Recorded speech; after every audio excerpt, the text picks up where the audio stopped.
gelsin. 11 metre ve 15 metre. Sevinsin her bir ana.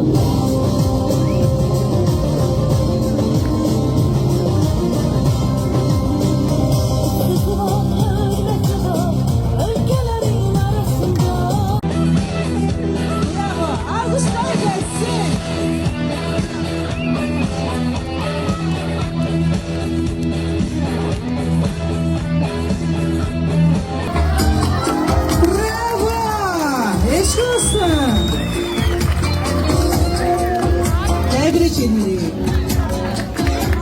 Bir yana, herkes bir yana, sen bir yana, benim hayatım değil.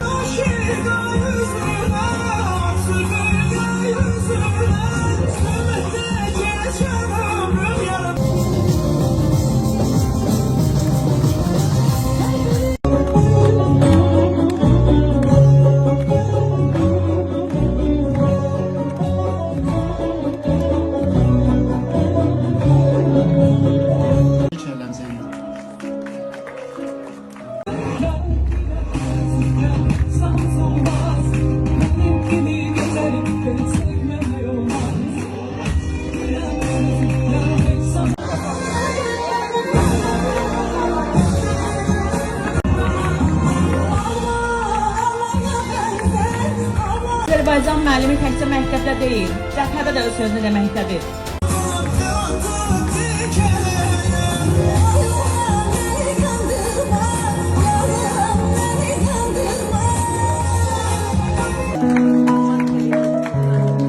Təbrik ederim. Arzu edirik ki, şagirdləriniz də sizin kimi səbatlı, ədəbli erkan olsun.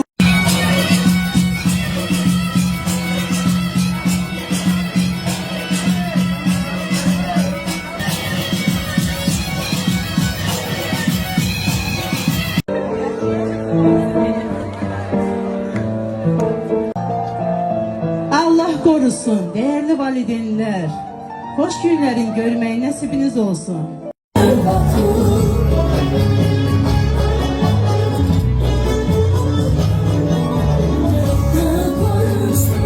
Yaxın olur, 11 ayla vedaslaşır yaxın olur.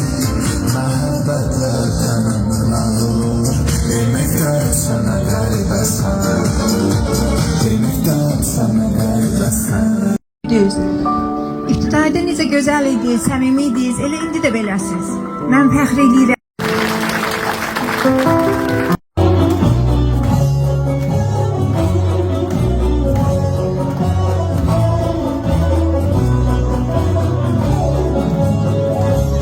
Bugün mənə değmeyin üzülmüşüm.